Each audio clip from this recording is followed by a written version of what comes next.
YouTube, what is going on? It is your boy APFC back again for another video. Welcome back to my channel. We are going to do a video today on the Arsenal vs Newcastle game coming up this weekend. Our first game since the first ever winter break, and it will be very interesting to see how we respond to having a bit of a break. Obviously, Arteta gets some extended time with the team, work on some ideas, because it sort of has been pretty well documented that Arteta is not entirely happy with the start that he has had at Arsenal.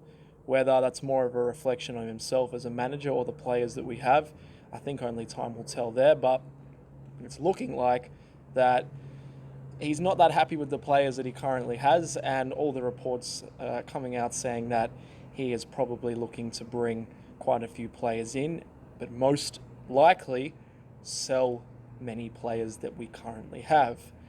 We have quite a good record against Newcastle.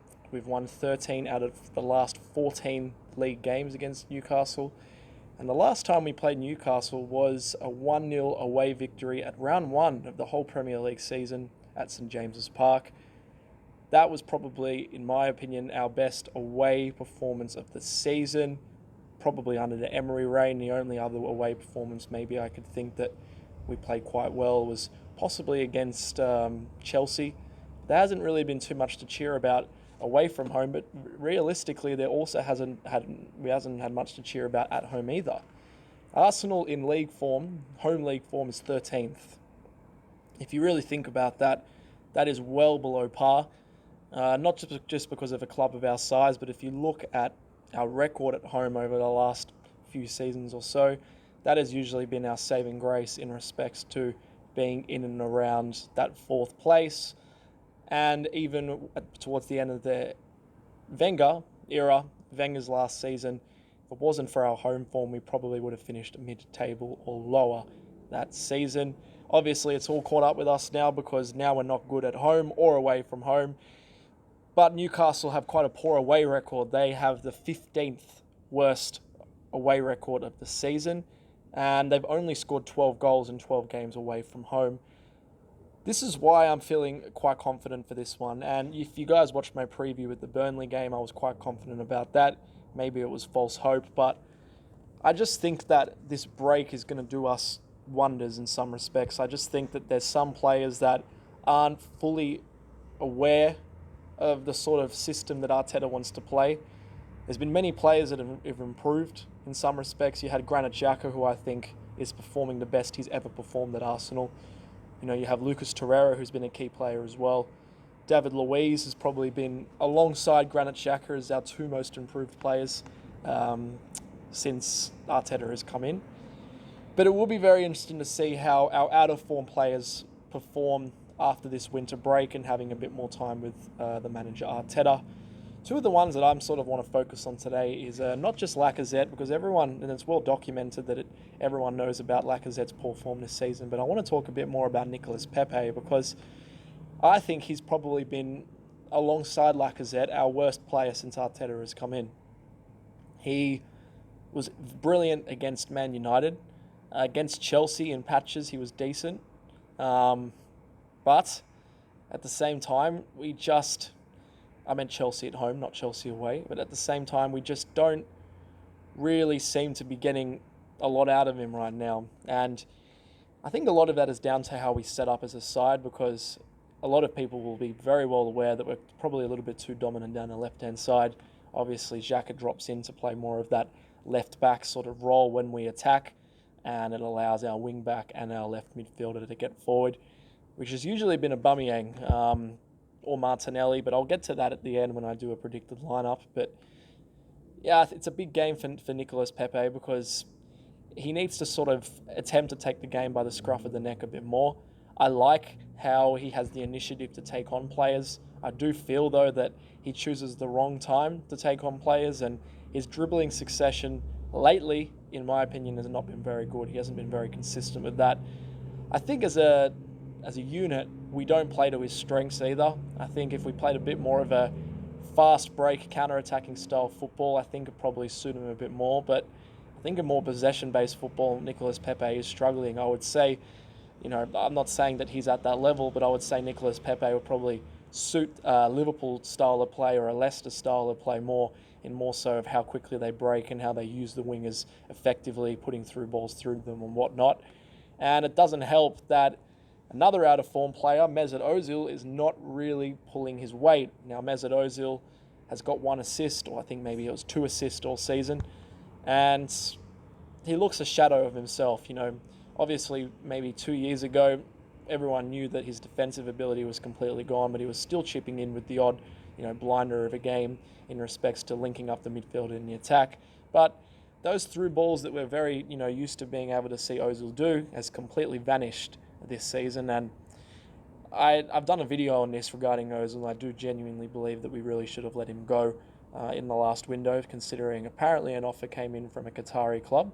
Obviously, that's not the case. And yeah, I mean, that doesn't help his cause either, having Pepe not really having any service because we have Xhaka and Torreira playing quite deep. It is difficult to get service down those sort of areas that Pepe likes to attack, which is just outside the box on the right-hand side. He likes the ability of being able to take players on. He likes running into open space. We're not exactly set up like that right now, so it will be interesting to see if Arteta has slightly tweaked the way we play or tweaked which players are in the system, just so we're getting a little bit more down the right-hand side, not just with Pepe, but as well as with Bellerin too. In terms of form, Newcastle have not been in the greatest form. They haven't won in their last 7 Premier League games. And yeah, their last win, I think, was a 4-3 win against Oxford. I think that may have been on penalties, but I'm not 100% sure. And I think they've done decently this season. I think it's not always easy to replace a manager like Rafa Benitez, who I think was really overachieving with Newcastle. But fair play to Steve Bruce, a manager that I haven't really rated. He's done pretty well with them to have him at 12th. Obviously, there is a very minimal gap between the relegation zone and even where we are, 10th to 12th. But he's done well to keep him in that area above the relegation zone this season. And in some performances this year, they've really overachieved. You've had sort of players like Miguel Almiron, who's finally looked to settle in. However, he is going to be out of the Arsenal game. He's currently been carrying an injury, and that will be a big boost for us. But I'd say some of the biggest boost for us would be is that Kolasinac and Bukayo Saka are now fit again. Obviously, Saka got an injury in the last game against Burnley, but didn't look to be too serious, and he's going to be back, and Kolasinac is going to be back. Now, the big question is, who would you start there? I'll get to, I guess, starting lineup predictions soon, but I would probably look to start Saka there based on form. I do rate Kolasinac, and I have rated Kolasinac particularly when Arteta came in. He was really, I remember, it may have been the United game, he came off absolutely gassed, like he had nothing left in the tank. He was really putting in a shift. A lot of it may be down to the fact that we weren't very fit, which David Luiz openly said in a post-match press conference, but just shows the sort of mentality that Kolasinac has in some ways turned a corner, because under Wenger and at times under Emery, he would completely disregard his defensive duties, and I'm glad now that he is really, in that respect, stepped up big time. But I think for me, it would be Bukayo Saka. I think I would look to start Martinelli on that side as well, but I will get through to predicted starting lineup in a moment. The other one being is Reece Nelson is also back in the lineup too. He is recovered from an injury and he's apparently available.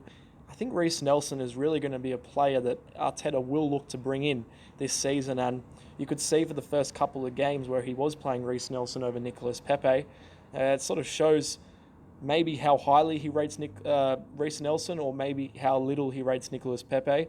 I think the next few weeks will really tell, and it will really define the future in some respects of, not saying Pepe is at risk of getting sold, but it will define whether Arteta sees him as a vital cog in the starting 11, or he'll look to bring in someone like Reece Nelson. Reece Nelson is a player who I think broke into the team, very, very well, but since then has sort of stagnated in some respects.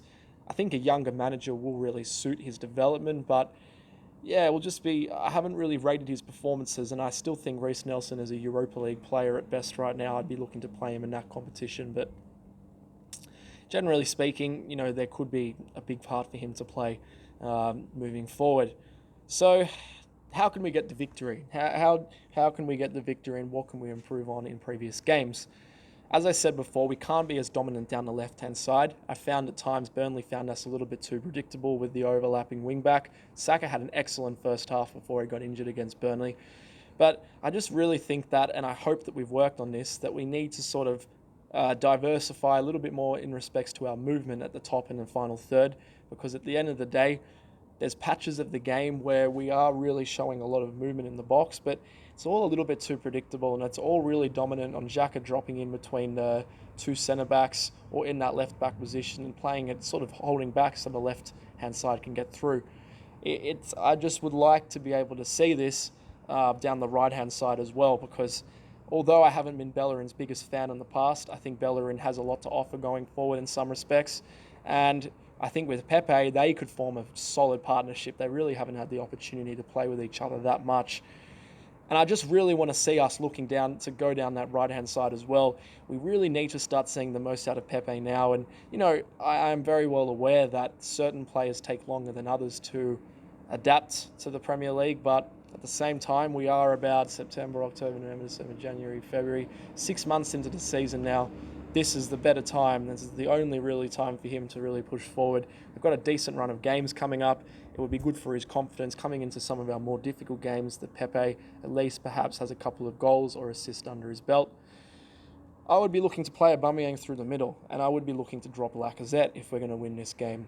I think what Arteta's trying to do is he's trying to play Lacazette in that Roberto Firmino sort of role. I've done a video on that a few weeks ago. Please go check that out if you haven't watched it already. But I think he is trying to play him there, but it's not working right now. And why I don't think it's working is that he doesn't have a lot of support from the attacking midfield, which is Mesut Ozil right now. And there's a bit of confusion between the two in respects of who's positioned where, who drops back, who pushes forward. Ozil seems to come really deep to get the ball. And there's just not a lot of link up in that central area, which that's probably one of the main reasons why we haven't scored a lot of goals since Arteta has come in. And I will give him a lot of credit for fixing the defensive side of the game. But I just think in that middle area we're lacking something. The best I've seen us in terms of looking threatening is when Aubameyang is playing through essentially. I think it was the Crystal Palace game where, yes, he was playing on the left-hand side, but he was coming centrally a lot in the first half. And ultimately he ended up scoring with a great ball from Lacazette, and Ozil was involved in that as well. But although I have seen Aubameyang drift in nicely at times from the left-hand side, and even against Burnley he had some good chances. I think he was a bit rusty that game though, that's why he didn't bury any of them. We tend to not be able to do that consistently throughout the game. We tend to go back to old habits, particularly habits that we may have had under Emery, which was sideways, backwards sort of football, no real attacking intent or any risky passes. And I think a lot of that has got to do with the fact that we don't really have that sort of link up in the middle. We don't have those attacking players, our best attacking players, linking up together. And I think having Aubameyang in the middle will help us in some respects, because even if Ozil isn't creating much, which he hasn't done, at least with the opportunities that Aubameyang has, that his conversion is one of the best, if not the best, in the Premier League in respects to chances per goal and whatnot. But I think the main one for me would be a concentration. I think the concentration issue is something that we've really struggled with since Arteta has come in, and I think he's looking to eliminate old habits that we had under Emery, because you see there's patches of 20 to 30 minutes in games where we look like a brand new team. I think there was one particular game, I think it was the Crystal Palace game away, where the first 20 minutes we looked like the Arsenal of old, and how comfortably we were looking to move the ball out wide. We had effective movement out wide as well, and players were really sort of bombing into the position quite quickly, and we were quite dynamic on the counter-attack. But on the other side of the coin, if you compare it to the second half performance against Burnley, we sort of allowed Burnley to hold too much of the ball. We were intimidated physically, a problem that we've had a lot in the past, especially under Wenger and at times under Emery. And we just lost concentration in respects to what system Arteta is trying to implement. And this is something that, as I said, we've struggled with in a lot of games. Another example probably being the Chelsea game. The first half we were absolutely all over them. Second half we dropped off. I think a lot of that is coming down to fitness as well. But it's something that we really need to rectify, and I'm hoping this winter camp or summer, if you look at it that way, considering they're in Dubai, I am hoping that is sort of, sort of igniting their concentration a little bit more, because just think at times we switch off too much, and it's mainly not defending anymore, which is quite ironic considering the positions that we've been in, but it's more so in chances created because we are creating a lot less chances than we did under Emery and under Wenger. So he is hoping that is something that was rectified in the winter break. I'm going to go through predicted starting lineup. I'm going to go with Leno in goal, who has been our starting goalkeeper all season, hasn't really put a foot wrong. Out left, as I mentioned before, I'm going to go with Bukayo Saka. He's just come back from an injury, but he has not been obviously as injured as long as Sead Kolasinac, who was also back in the lineup. And I think it would only be fair, based on merit, that Saka keeps his spot at left back. And that's a massive credit to him, considering he is not left back, and he's more known to play a bit more attackingly. But again, massive credit because he is a player that no one really expected to get that game time this year, and he has really held any position or any area that he's been asked to play in. He's been playing in 3 different positions this year, most notably left wing and left back, but he's also played at attacking midfield at times as well. And he's really sort of made a starting 11 spot his own. He overlaps very well, so I will be looking to play him on the left-hand side. And the other thing I forgot to mention is that his final product in respects to crosses, I think, big call, but could potentially be better than Kolasinac right now. Maybe not Tierney, but I think better than Kolasinac. I'm going to go with David Luiz at centre-back, who I think has been our best performer and most consistent performer since Arteta has come in. Obviously, it's not just his long balls that he's been able to, I guess, get right in respects to under the Arteta reign and how consistently he hits the target. But it's more so of how he's defended. He's not as rash. His decision-making has improved a lot. And his positioning and his calmness and the leadership qualities that he's starting to show is really starting to, it's really starting to take place, because I think the whole defensive unit is looking a lot more calm and collected. Something that I haven't said about our Arsenal defence in years. That's big credit to what Arteta is currently doing at the moment, at least defensively anyway. Obviously, there's been a talk about Pablo Mari coming in and finally getting some training under Arsenal, but I think it will be a little bit too soon for him to start. So I am thinking that Mustafi is going to keep his spot in the starting lineup. Mustafi's been a very good performer this season. Maybe, most of the season, I think he's been pretty consistent. Obviously, he's been quite out of favour, but based on injuries, he's sort of come back into the starting 11. In the Chelsea game, apart from the mistake he made, I was very impressed of the resilience that he showed. He was very, very good against Burnley as well. He's quite good in the air, and he's very good in that physical battle. What Arsenal fans get frustrated with Mustafi about is his decision-making and his panic at times. But I will say, probably a lot to do with David Luiz and his calming nature that he currently, is possessing, and it's really, I guess, filtrating or filtered down to the defence that we currently have now, and I think Mustafi is an example of that. I think he will start. Outright, I'm going to go with Hector Bellerin. Looks like Maitland-Niles is probably not a favourite as a right back anymore, considering Cedric Suarez has came in. Cedric Suarez is also currently injured at the moment as well, so he will not be playing a part in this game.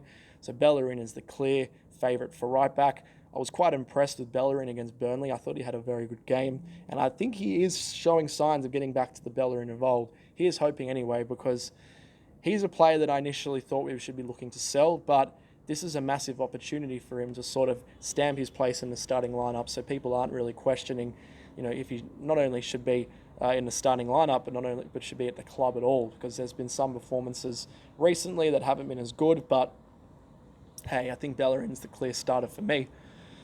I think Lucas Torreira will come back into that centre defensive midfield position after Guendouzi played there against Burnley. I just think Guendouzi was at times okay against Burnley, but I just think that there's a lot of parts of his game that he hasn't yet rectified, and that is probably rashness, positioning as well. Particularly positioning when the opposition has the ball. Sometimes he's completely on the wing and he's sort of ball watching. He's a bit of a ball watcher when his concentration is gone. Another thing that he has issues with is concentration. But I do admire his tenacity, and he is a very, very good talent for the future. Looks like we're going to be getting him on a new contract as well, which is going to be massive for us. But I wouldn't be starting him today. I think Torreira is a key part of our lineup, and I think very underrated. I think you can see how much and how important he is to this Arsenal side since Arteta has come in and started playing him back into his natural position, not into an attacking midfield role that Emery was looking to try and implement him in. We look a lot better defensively when he's there, and that showed in the Burnley game where we probably weren't controlling the midfield as much when Guendouzi was in there. I think Torreira is a crucial part of this lineup, and a bit more long term, and I do think that we should be potentially looking to bring in another DM in case he gets injured, because he is a crucial part to this lineup as well. Obviously, everyone's talking about that Papa Gueye player from, I think it's Havre in the French League 2. I'll do a video on that quite shortly. I do have some content ready for you guys there. Xhaka, who has been one of, again, our most improved players this season, will easily slot back into the lineup. He has not put a foot wrong in the last month or so. He's been asked to play out of position at times. He played centre-back against Chelsea, which I thought was a turning point in his Arsenal career. The character and the sort of footballing awareness and knowledge that he has to be able to play out of position so comfortably. He played left-back against Burnley and did quite a good job there. And he's probably our most intelligent footballing player that we have, like intelligence-wise, in a football sense. He is probably the most intelligent that we have, and I can't believe I'm saying this because I really want to Xhaka out by January. Obviously, we kept him, and fair play to Arteta for seeing something in him, because now he's performing much better than I've ever seen him perform. And I just think playing at that anchor role, he offers something that a lot of our other midfielders don't. But at the same time, his defensive abilities have improved a lot as well. He's now timing tackles better. He's in better positions. So all up, our midfield defensively looks a lot better. It's just going forward that we're struggling at the moment. Out left, I'm going to go with Gabriel Martinelli. Now, but Martinelli had quite a quiet game against Burnley. But that's the nature of sort of him coming into the lineup as such a young and inexperienced player. Martinelli is a player that no one really expected to get game time this year. He was our first signing in the last window. Not the last window, but the big one at the beginning of the season. No one really expected him to probably play any in the Premier League, but right now he's our second highest goal scorer. So why would you leave our second highest goal scorer on the bench? If he comes in ahead of Lacazette, fair enough. It shouldn't be done based on the name of the player. It should be done based on form. And there's no way that you can leave out your second highest goal scorer at any cost, particularly in the situation that we're in now with the lack of goals that we are currently scoring. I'd start Martinelli there. On the right-hand side, I'm going to go with Nicolas Pepe. Nicolas Pepe is, as I said before, one of our most out-of-form players this season, but I think these are the games that he can really turn it around. Not that I'm disrespecting Newcastle, but I think we're going to get a lot of the ball on the weekend when we do play him, and I genuinely believe that it's an opportunity for him to really, I guess, stamp his claim, because obviously there's a lot of question marks about whether he should be starting in the first place. But I think he should still get the opportunity, because everyone can see the raw talent that he currently has. I'd be starting him on the right-hand side. Attacking midfielder. Now, this is an interesting one, but I am going to go with Joe Willock, an attacking midfielder, because I don't think Ozil should be playing again. I don't have an agenda against Ozil. I'm just basing it on form. He offers nothing. He used to offer nothing defensively, and he pretty much always has, but he always had that something going forward. He doesn't have that anymore. As I said, after I think it was the Palace game, he doesn't have that ability to find through balls anymore and to open defence. So if he's not doing that, and if he's not defending, what's the point of having him there? Joe Willock is very raw, but what I know Joe Willock will do is that he will put in a shift defensively, and he'll run at midfielders. And I think at times in the Bournemouth FA Cup game, Joe Willock was showing a lot of potential of what he could do in that role. I think it's also a fitness thing for him as well. I just don't think he's right there yet in respects to being cut for the Premier League and playing there consistently. One thing about Joe Willock I don't like is he gives the ball away a lot, but that's going to happen a lot as a young player. But I still would be starting him there over Ozil.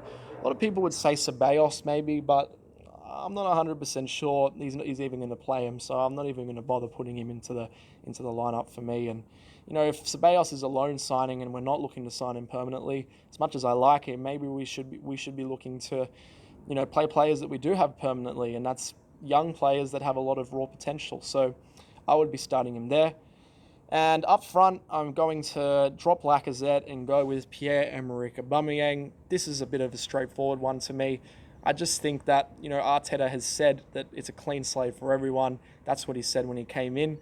Lacazette and Ozil, neither of them have performed. So if it's such a clean slate and you're judging based on form, why have either of them been in the starting 11?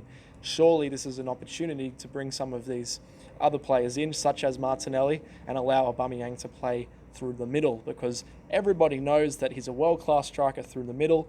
I admire how many chances he still gets for himself out left, and I can see what Arteta tries to do with the system, so Aubameyang can come in the middle. But I just don't think we should be changing too many things structurally just for Lacazette, because it's very clear to see that Lacazette is out of form. His head doesn't seem to be all there at the moment, so it's just very clear for me that Aubameyang must start out through the middle, and I just think that with Pepe and Martinelli at either side, I just don't see how he wouldn't get a lot of chances for the game. I just don't see how we wouldn't be able to create.